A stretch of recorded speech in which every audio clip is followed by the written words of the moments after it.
Hey guys, welcome to my channel. Today we're doing a book review for your money or your life. This is the Bible of Financial Independence, Retire Early, FIRE Movement. It's one of the books that started it all, and I will be completely honest with you in this review. I had a very hard time reading this book. It took me months because it's not an easy read, and I thought, why is it taking me so long to read this book? Then I realized it's because every chapter, every page is filled with exercises. So, if you are here and you are looking for a good story, an exciting plot, this is not the book for you. This is the book for someone who wants to get serious about their finances. The book came out in 1992, and I am pretty sure there will be a new edition coming out this year because they're reselling like crazy. And even though this is not a new book, it's timeless. The advice is still relevant today. When I finished reading this book, I went back to work and I tracked all of my expenses. I was doing it before, but I didn't know how much money I was spending on each category. And then after tracking everything for 6 months, I started cutting down on the categories where I was unhappy with the amount I was spending, and I was able to save more. If you have never tracked your spending, I highly recommend you do it. You can use any budgeting app, but I use a spreadsheet and I like it better than the apps. But pick whatever method works for you. Let's go over some of the chapters and what I liked and didn't like. In chapter 1, she talks about how money affects our life. And she gives examples of people who are working just to pay the bills and they don't have time to do anything else. And I love when authors give real-life examples, because it makes the story more relatable. She also talks about how we trade our time and energy for money. And we need to be mindful of what we are trading. We're giving away 8 hours of our day to work. That's 8 hours we're not going to get back. So what are we getting in return? Are we getting fulfillment from it?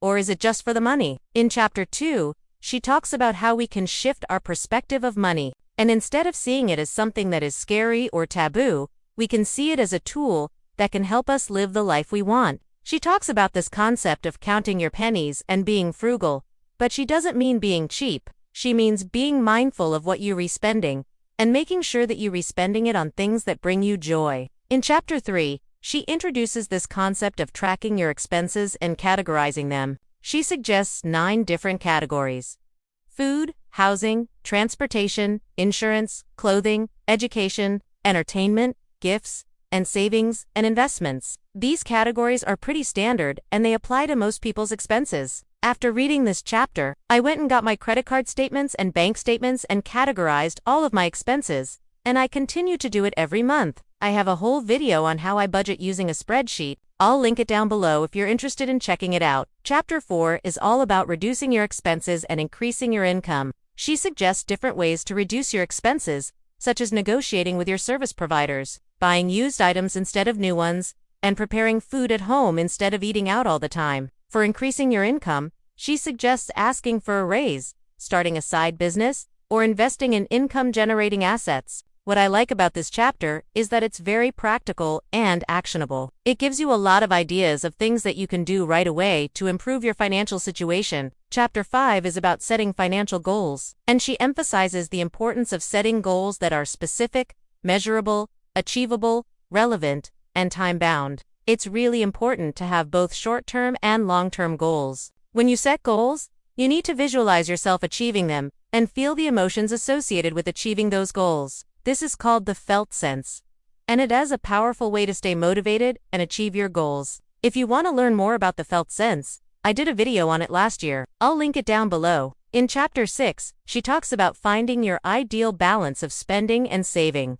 and she suggests using the 50-30-20 rule as a guideline. 50% of your income should be spent on needs, 30% on wants, and 20% on savings and investments. However, this is just a guideline, and your ideal balance may vary depending on your circumstances. And we know that this year is not going to be easy for anyone. So maybe you need to save more, or maybe you need to spend more on certain categories because you have medical expenses. Whatever your situation is, just make sure you prioritize your needs and make sure you have a small emergency fund. Chapter 7 is about dealing with guilt around money, and she talks about how guilt is a common emotion that people feel when talking about money. But it's important to remember that money is just a tool, and it's not inherently good or bad.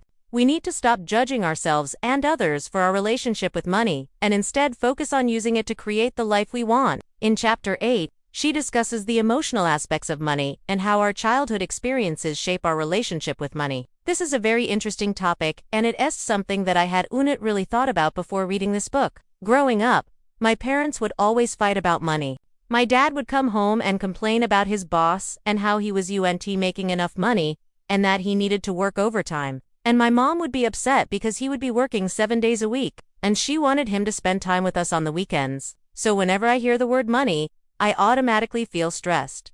But I'm trying to change that feeling now. Whenever I see the word money, I say to myself, it's just a tool. It's just a tool. Chapter 9 is all about planning for the future, and it covers topics such as retirement planning, estate planning, and risk management. This is probably the weakest part of the book because a lot has changed since 1992. We have new tax laws, new investment options, and a different economy. So I wouldn't put too much weight on the advice given in this chapter. Instead, I would do more research on my own or consult with a financial advisor to develop a plan that meets my specific needs. Overall, I would give this book a 4 out of 5 stars. The reason why it's not a 5 is because it's not an easy read. It's full of exercises, and it took me months to finish. But I think it's a great book for anyone who wants to get serious about their finances. I read this book in 1997, so it has been 26 years since it came out, and it is still relevant today. And I think that says a lot about the quality of the book. If you want to learn more about financial independence, check out the playlist I created. It's called Must-Read Books for Financial Independence. There's 4 books in total. So far, I've done reviews on 2 of them. I'll be doing reviews on the other 2 soon. So make sure you subscribe so you don't miss out. Thank you guys for watching, and I'll see you next time.